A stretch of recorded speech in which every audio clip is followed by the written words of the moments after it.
You've tuned in to the Locumstory podcast, a place where we interview physicians, PAs, and NPs from all different specialties and backgrounds about their careers, tips for success, and of course, locum tenens. Learn more about locums at locumstory.com. Welcome to another episode of the Locumstory podcast. I'm Chase Johnson, and today we have the pleasure of speaking with Dr. Kirk Heath, board-certified general surgeon and the founder of Modio Health. Modio Health is a credentialing and career management solution designed for healthcare providers and organizations. Dr. Heath has had an impressive career, transitioning from a general and trauma surgeon to serving as the medical director of IT for a large healthcare system, where he played a key role in pioneering the implementation of the electronic medical record into 13 hospitals in Virginia. Building on that experience of large-scale software implementation, he created a healthcare IT consulting and staffing firm, which was acquired in 2015. After that, he created Modio Health, which was also acquired in 2019. He joins us today to share his journey, insights, and advice on entrepreneurship, healthcare innovation, and locum tenens. Dr. Heath, thank you for joining us today. Hey, Chase. Thanks for having me, and I'm happy to be here and share some of the stories. Awesome. Well, can you start by telling us a little bit about your background in medicine and maybe what initially inspired you to pursue a career in healthcare and maybe even specialize in surgery? Yeah, I can expand on my history. It's pretty atypical for a surgeon, for a physician, but I started as a business major down in North Carolina at UNC Chapel Hill, and absolutely loved business. I really loved process.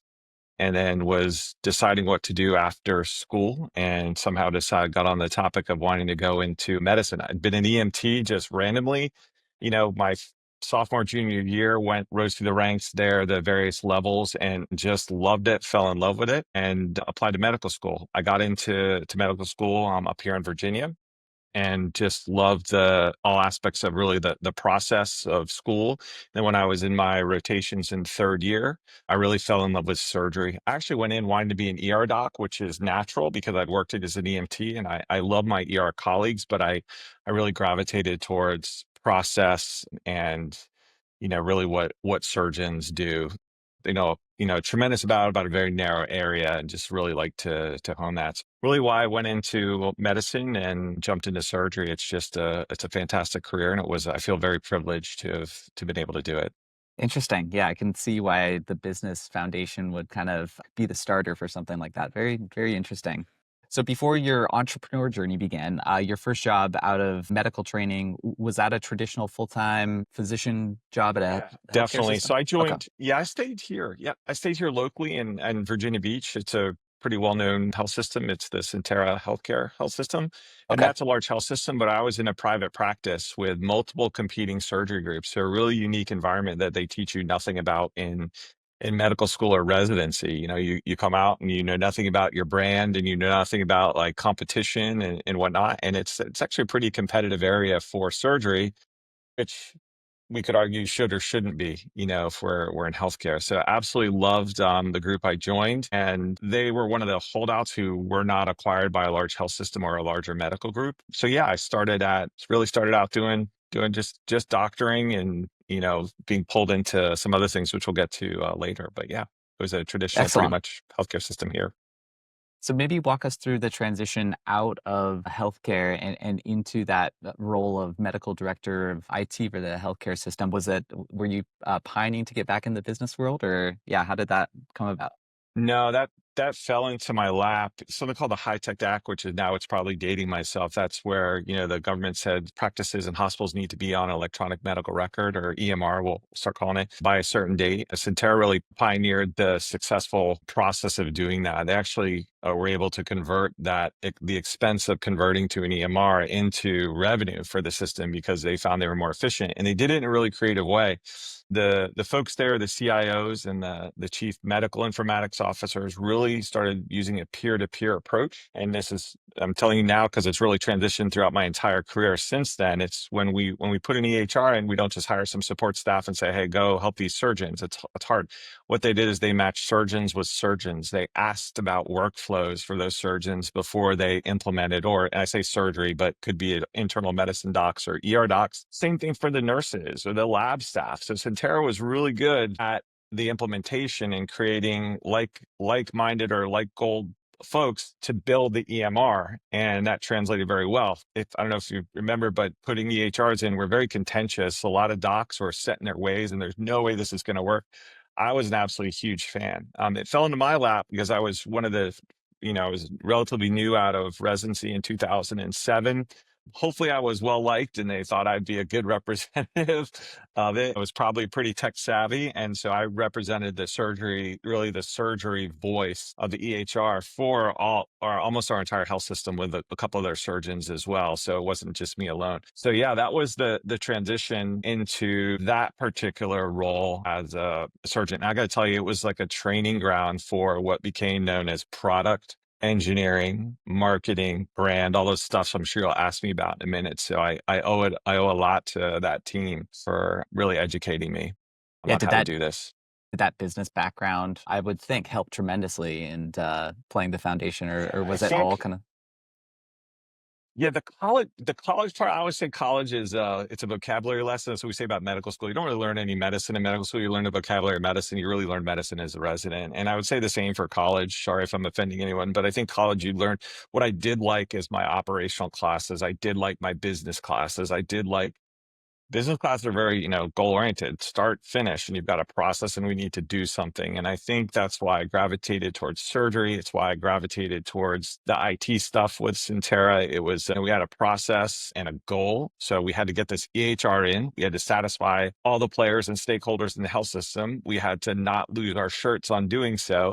And we wanted to become more efficient and take better care of patients. So when you have concrete goals, it really drew me into jumping into that space. Interesting. Yeah, very cool. So I'm assuming that wasn't part of the career plans when you first graduated from medical school residency, finished up all of your training. It sounds like it happened a lot more organically than that's what you Yeah, set out to do. Is that a fair statement? absolutely. Yeah, absolutely. Yeah, it was just sort of things, and they've always been that way.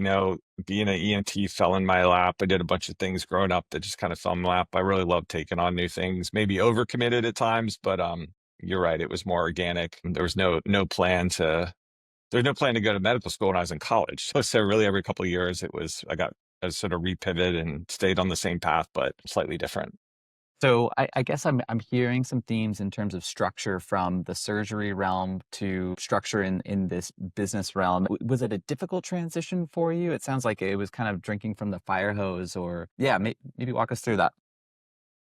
Yeah, so it was definitely start. I mean, this is pre Modio, which is the full startup we'll talk about in a minute. But yeah, it was a challenge with my partners to do both and to start doing that stuff. Like I said, I loved my practice, but I saw the writing on the wall with small practices and the way the healthcare system was going. We don't need to dive too deep into that, but if you're not paying attention to what's out there 5, 10 years, and you're going to be in trouble. And I think as physicians and doctors, we're trained to be doctors and physicians, healthcare providers. We're not trained to be really savvy business folks or operators, or I'm not saying operating in the OR, but like business operators. So I don't think my partners had quite the appreciation for that as well, and that's okay. I did, and I just saw the writing on the wall and just wanted to really start working on things both in the practice and also in the EMR space about being more efficient. And, it wasn't well received in practice, me trying to revamp our group and how we do things. And so that probably made it a little easier for me to start that transition over to doing something, maybe not with my surgery group and outside of medicine. And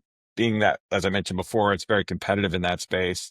It's hard to just jump and go work for another surgery group. So it's a unique set of folks. So yeah, that's how the transition started.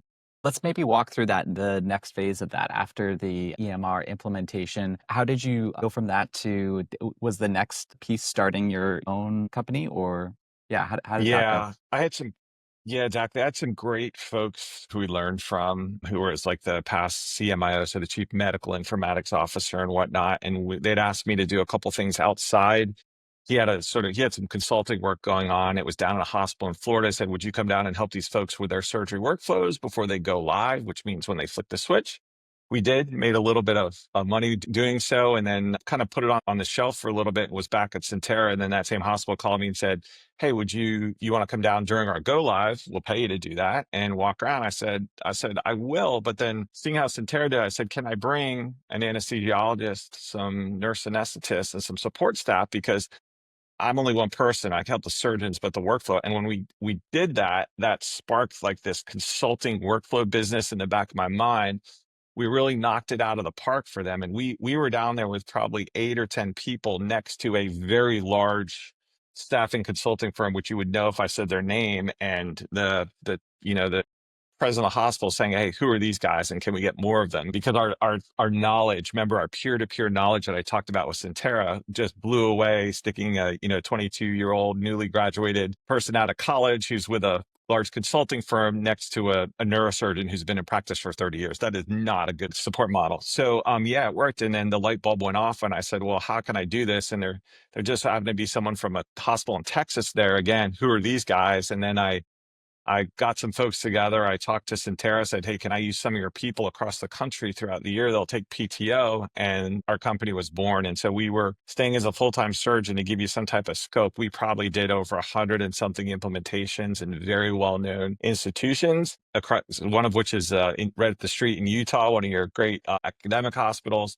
And so, yeah. And so that worked out really well. So we were workflow. We'd get in a year early, do workflow, be very sticky because we'd come through with their implementation, supply hundreds of support staff, partnered with physicians, nurses, and whatever. And so we got the notice of some of these IT staffing firms who just could not compete with us when we're at the pitch level. If you've got a whole healthcare staff with the pedigree we did coming in, the problem is I didn't have the capital or the infrastructure to really scale. So I learned how not to sell a company, even though we did pretty well, to the company that we essentially merged with, and essentially handed over our business and worked for them for a couple of years. And then Modio was born out of that as well. So Interesting. that was the IT staffing side of the story. But again, learning about brand, learning about how to pitch a product, learning how to pitch a CFO in a healthcare system.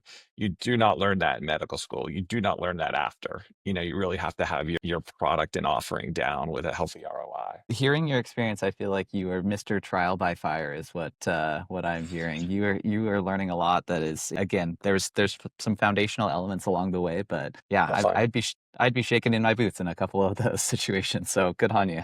Yeah, I think exactly. I've always been told that I am not successful alone. It's when I'm partnered with those folks who do have more of that tradition. Like when we joined CHG, I have no real sales experience, but I'd put me up against any of our salespeople any day. However, when I came to CHG, we'll talk about later, I've got great people who've been trained in that and can provide some guardrails. So yeah, I do things a little bit non-traditional.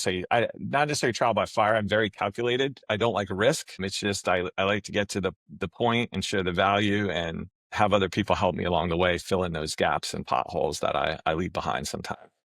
Excellent. But I kind of like going down this career journey. You learned how to not sell a company, and then Modio was born sometime after that. Maybe let's walk through that.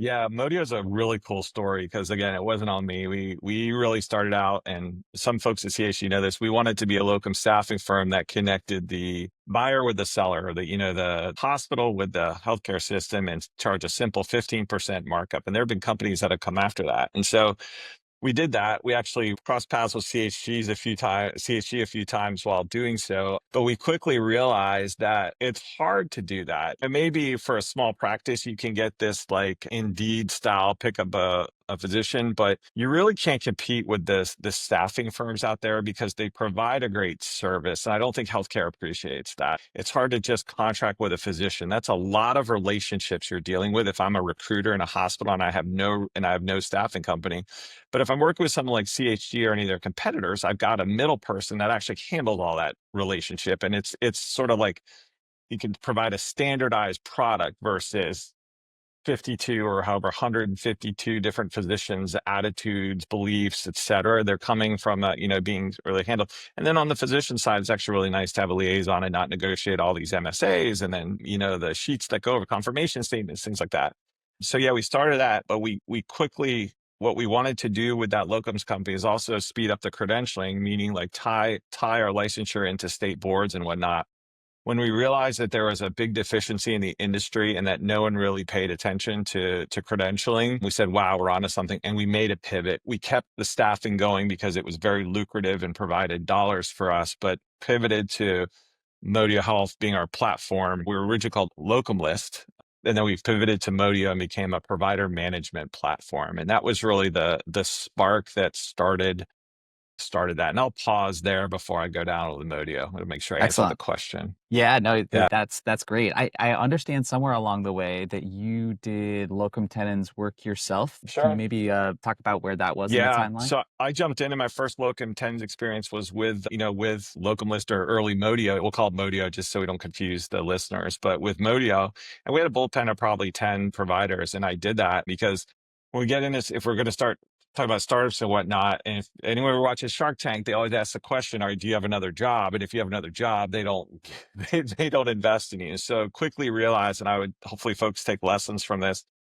I've had physicians who I've helped after this. It is very hard to be a physician and run a company at the same time and do both well. Almost impossible, I'll say, unless it's something that is so synergistic with what you're doing. Particularly with us because we raise money. So I've got investors, I got all this other stuff. So imagine trying to be a full-time surgeon. I've got little kids at home and then I'm running a startup. So I made that decision to leave practice, my full-time practice as you could see, the ground was sort of being set anyway.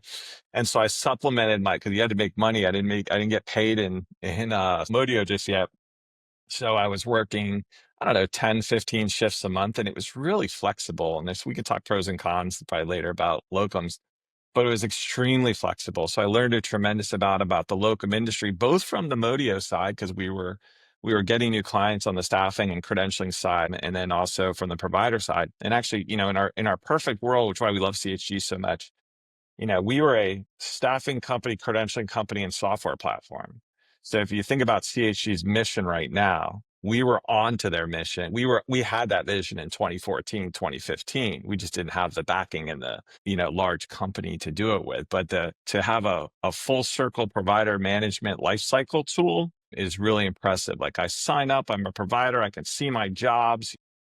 It's called OneView. We'll get into, I guess, again, also, it's called OneView because everyone can see the credentials and share. And so when we had a great client in Richmond who we staffed them, we did their credentialing, and we provided the platform. That was an absolutely huge win and a success model for how to do this. And no one's touched that yet since we've done it back then. So yeah, I was able to work as a locum provider. I know the ins and outs of it, the pros and cons, and I'm a huge, huge fan and set the groundwork for our relationship with CHG later on.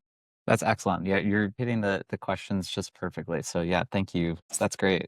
Tell me about the locums experience. What was that like? Yeah, it was 10 to 15 months. I did acute care surgery. So not get too deep into surgery, but essentially just would be shift work, 12, 24, 36, 48-hour shifts where you just go stay in the hospital. I worked at a couple different places. Some were a little bit different where we took call from home, but the main place I worked for was a trauma center and did acute care surgery. And it was the surgery I loved. Probably patients don't want to hear this. I wasn't a big fan of office. I loved most of my patients, but I actually love just being in the OR. And as a acute care surgeon, you just go in there for a set amount of time, tremendous support staff, get your job done, take care of people, and then hand it off to sort of the next person coming in. That's like blasphemy in surgery in some circles that you're handing this off. But if you've got good partners and you're working with good people, it actually works well. Yeah, so I had an incredible experience. I think I could give some pros and cons if Sure, appropriate please. for the listeners here. The pretty common ones, but there's some other ones which I help in CHG and some folks with. Is we've got super flexible to take shifts I want and be my own boss. That's great. Everybody loves that. Would love to do that. Comp is a two-edged sword. We see a lot where it's an advantage, and I'd have surgeons there like kind of got along with them well, but kind of a little resentment. They were thinking I'm getting paid so much. That daily rate may be huge and large compared to what you're thinking you're making when you do the math, but you forget we don't have benefits. I don't have health insurance. Stuff's not provided for me. So I have to do all that on my own. So comp can be a pro or it could be a con. The diversity of work experience is great. You could go where I worked in a pretty relatively slow rural hospital at times, and maybe I got one call a night. It just sat in a hotel, which wasn't the most rewarding job assignment. It was great. Or you could get put into like a trauma center like I was. I absolutely loved it. So the travel was great. Also, which, just to uncover for the listeners who may be listening, there's some cool tax advantages when you're working as like a 1099. If the place you're working at lets you be a 1099, but there's some really cool tax advantages that you probably didn't know about in residency, which is great. The disadvantages are there as well. Credentialing, which is something we tried to tackle, is trying to manage the huge number of licenses a locum provider has, state licenses, the different privileges. There's no benefits. Some folks may not like to travel all the time. The other thing is, maybe a con is you've got this, if you don't have a good partner staffing firm, that middle person can be an interference, right? If their only goal is to boost up the rate for the client and push you down, that does not come across well, and we can sniff that out with anybody. So granted, the firm has to make money, or the company, but I'll tell you that the best places to work had great, middle people, or we'll call them, reps, or in CHA, it's called the sales team. And Yeah. they were great. So absolutely, that can be a con if you don't have a good partner. And it's more hands-on management of your career. I will tell you, as a surgeon, as everyone probably stereotype, I had a lot of things done for me, taking care of me. We're the biggest probably prima donnas out there, but you've got to really handle and take, where you just tell someone else to take care of it, you actually have to do it, which is good. And then the last thing, which folks may not think about, is you're an unknown where you're going. Your reputation does not precede you. So now it could be good if you have a bad reputation, or I'd like to think I had a great reputation. And so I had a couple instances where, if you're good at what you do, this shouldn't happen. But I had a couple instances where it gets frustrating because they don't know you. They have a negative opinion of locums from like the 90s or early 2000s, and you're some random coming in that they think they're paying you high dollar. I'll give you an example. For example, a page didn't come through my pager once. Well, they didn't call me or page me again. They put me out. They give me like a peer review hit, which is where they complain about the provider. And I'm like, well, Jeez. if we'd have been at home where I was, you could have just picked up the phone and I would have answered. But pager didn't come through for some reason. Anyway, there's some little things like that you have to just make sure if you know that going in. Once I figured that out, I would go out of my way to just be extremely kind to everyone, open, take everything, and just leave the stereotypical, physician know-it-all attitude at the door, and just work as a team. So I actually loved it. I love going into new places. That was my impression of working locums. Long-winded, but it's pretty comprehensive. It's an excellent breakdown. Was it accidental that you landed in assignments that were just tailor-made and perfect for you, or did you target that yourself? It's probably, I got lucky because these were clients that we'd signed that had a need. So we had when we did some really cool staffing things, which I, love for the CHGs of the world to take on, like we would drop a service in, versus just like piecemealing one provider in. You need ortho service. We would drop a team, like our model was, and again, you saw kind of how I learned this stuff. They needed an orthopedic surgeon, one FTE. So to fill 24 hours a day. So we filled that with like 3 or 4 surgeons that were consistent around the globe, because we knew one of the biggest criticisms of locums is the quality of different provider all the time. So we provided them a bullpen of folks like they would normally have a group, and they just cover. So they absolutely loved it. So we were staffing orthopedic trauma surgeons, and same thing happened with their trauma services. They were short a physician. And how cool is that if I'm selling them, if I'm providing them, I could say selling doctors, but if I'm providing them physicians and I can be one of those, I can always answer their need. So that's a very cool competitive advantage, where then that led to staffing more and more and helped us fund our company. So it was really, I wasn't really seeking locums. I was just there were too many jobs to count coming across our desk, Amazing. excuse me. Yeah, Yeah. that's great. Based on your experience, I think you did a great job of walking us through the pros and cons. What would you say the most beneficial piece of locums is? I don't want to put words in your mouth, but I really liked your comment of kind of being in the driver's seat of navigating your own career. Would you say that's number one, or do you think that there's anything else that's above It's that? probably, you can answer that from different perspectives. Like the best thing about locums, obviously for the client, the end user, is being able to, they all want to obviously have their own full-time provider there, but the best thing is being the ability to be able to staff a provider. I will tell you, I'm a huge fan of locums, to the extent of, if you think about a small hospital, they only need one FTE, but they have to hire 3 or 4 doctors to cover that because they can't work 24/7. So you may not have, in surgery, and this is a real life example, you may not have enough volume to cover those 4 FTEs. So 4 FTEs is probably about $2 million. That one FTE may or may not drive that amount, and they probably do, but I have to cover them in benefits. I really think the staffing model that we came up with, when you drop a service in, almost as like it's a gig work for some other folks. Maybe they have a full-time job that they can cover, or you've got someone that wants work part-time, a new mom, a new dad, something like that. So the advantages to locums are you can come up with some creative staffing solutions where you're truly only paying for the hours that you need them, and you're not having to staff a full service and you're in an underserved area or an area that doesn't have high volume. So answer to your question on the client, that's the advantage on the client side. Now on the physician side, probably the biggest advantage I would probably say is the flexibility, the ability to manage where and when I want to go. Obviously comes with some of the cons we talked about, but I think it's, if you think about the folks who are burnout and being asked to take more and more call, like you can just say no. Or if you're feeling particularly rambunctious one year and you want to go work 48-hour shifts for a month straight and then take 3 months off, how cool is that? So yeah, I would say the biggest takeaway is it allows you to just not really have to answer to anyone about your career and your schedule, which I think is the hardest thing we deal with as a surgeon or Yeah, as a excellent. physician, in full Excellent. time. Yeah. Excellent breakdown. Was there anything about locums work that you took away and that shaped Modio as we know it today, Yeah. or pivoted Modio? Yeah. Working as a locums, I mean, knew this a little bit before going in because we'd started as a locums company, but really the amount of administrative work that goes on to keep keep saying surgeon, I mean physician, a physician in business or working functionally is tremendous. And I don't know if this is the exact quote, but like MGMA, when we were looking up stats in 2015, one physician needs 7 FTEs really if you think about all the payers, all the facilities we go into, pharmacy, all that, it's like 7 people. So the amount of work that's really what we learned is incredible. And then like parallel to that is the amount of inefficiencies that are in our health system, really all across the board, but in credentialing and in provider management. And some of the, like, I'll try not to get off my soapbox, but the ludicrous processes we have. If you think about the people doing this, they're just kind of getting their job done and they want to go home. No one's really thinking outside the box because it's not an inherently attractive topic. It's not that exciting. I think everyone would agree, but it's definitely one of the most important departments in a hospital because you're the gatekeeper for healthcare. You're the gatekeeper for keeping these patients safe. So what you took away from that is like the process is so inefficient. I won't say broken. It's just so inefficient.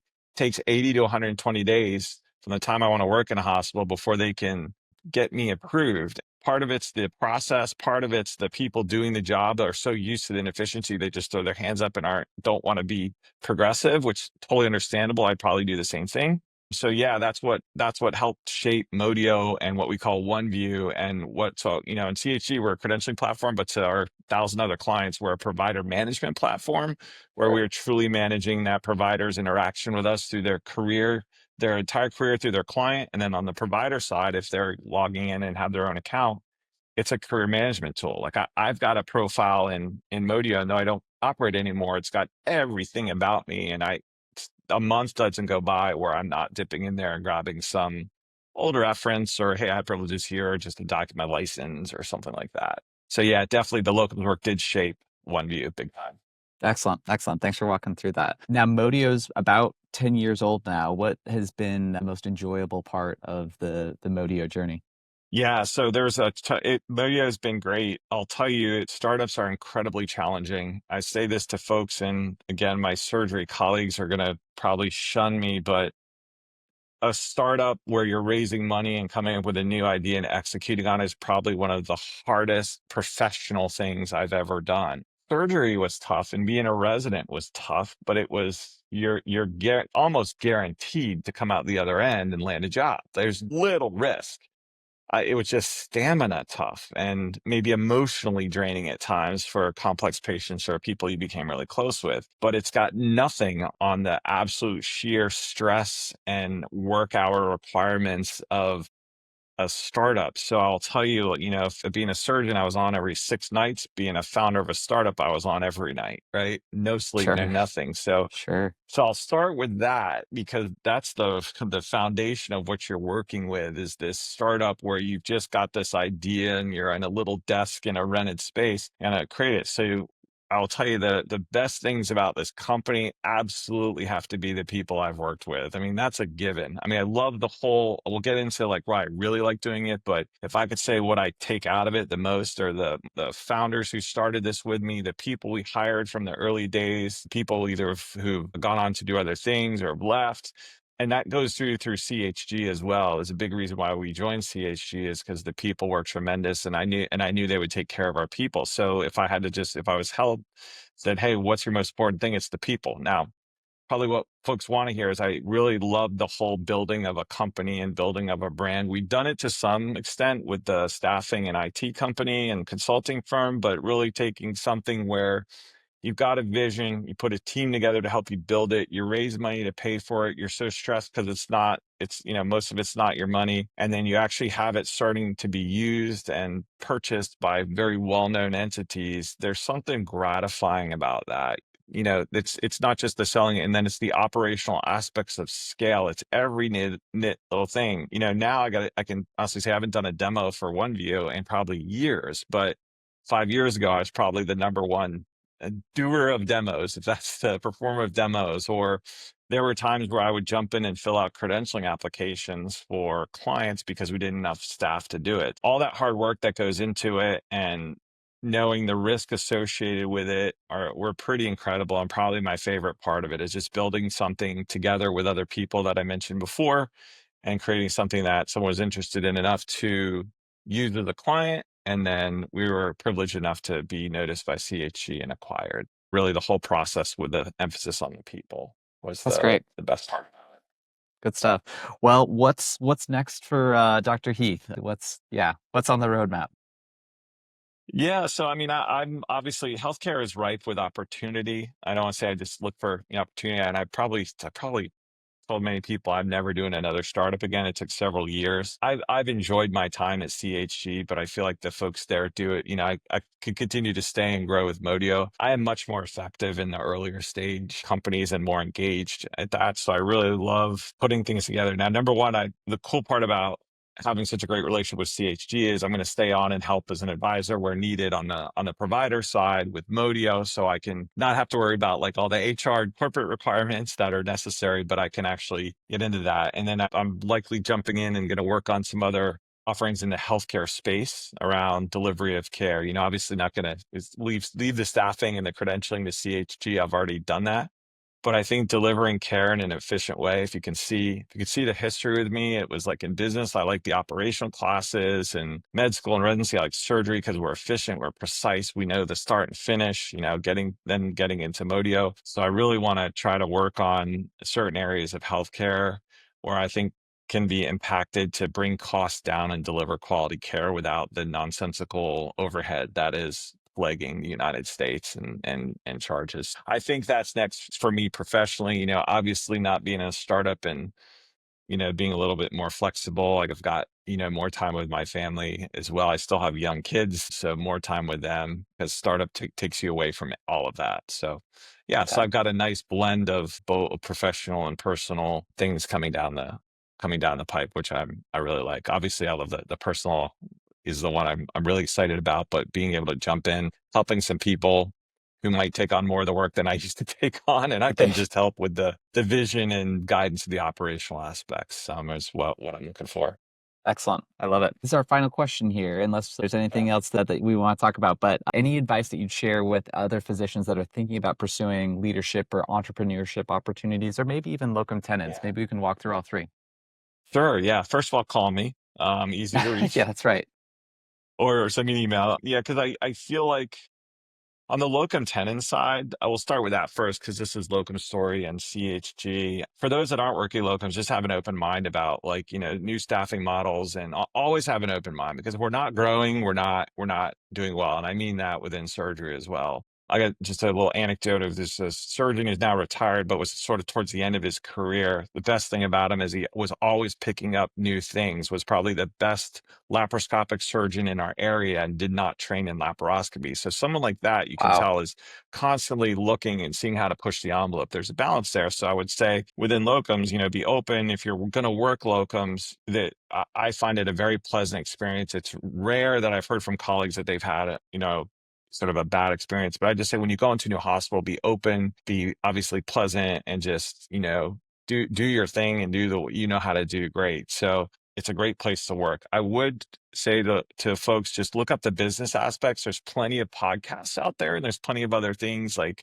the money medicine or some of these other, I can't remember what they're all called, but just do your homework and try to take care of some of those advantages to protect what you're working for, enjoy it. So that would be my recommendation on the locum side. On the starting a company side, that's always a good one. It's rare to find physicians that can, or someone in any field that can start a business related to their field with no business training. I got lucky just being able to pull in the right people. I'm not brilliant. I'm not like, I got average, SATs, but I found a way to pull the right people in and then just see the vision from start to finish. So my recommendation to everyone is make sure you have a plan. When folks start out and they tell me they want to start a company, I could probably dismantle them within like 2 or 3 questions with something that they weren't thinking about, right? And so just make sure you've got a good team. You understand start, finish, and everything in between. I'm pretty convinced with the right attitude and the right planning, you could make just about any business be successful. It's typically the operational aspect that is. It's rare to not have a great idea or something that can't be improved on. If you've got a plan there, you can really make that successful, whether it's a pizza place, whether it's some medical device equipment, or it's credentialing software. Just have the plan for it and stick to that plan and know in and out, you'll do great. Fantastic. What a great way to end this. Unless anything else that we haven't touched on that we want to talk about today. I don't think so. I think we covered everything, just in general. Just to recap, locums is a great opportunity. Make sure you're partnered. Obviously, I've got some bias, but it's find yourself a great partner. If anyone wants to reach out to me on LinkedIn, I'm happy to help them there. And it's just such an enjoyable experience. I'm really excited about the work that CHG is doing. I'm sure other folks are coming. They're shedding light on the credentialing and the operational aspects of practicing medicine. And if we can start there, we can pretty much chip away at other areas of medicine as well. So it's been a great experience. And thanks for having me on the podcast. Thanks for taking the time and walking us through your story, and congrats on such an amazing career, and thanks for sharing it with us. Happy to. Thanks, Chase. This has been the Locumstory podcast. To learn more about locum tenens and find additional provider stories, visit locumstory.com.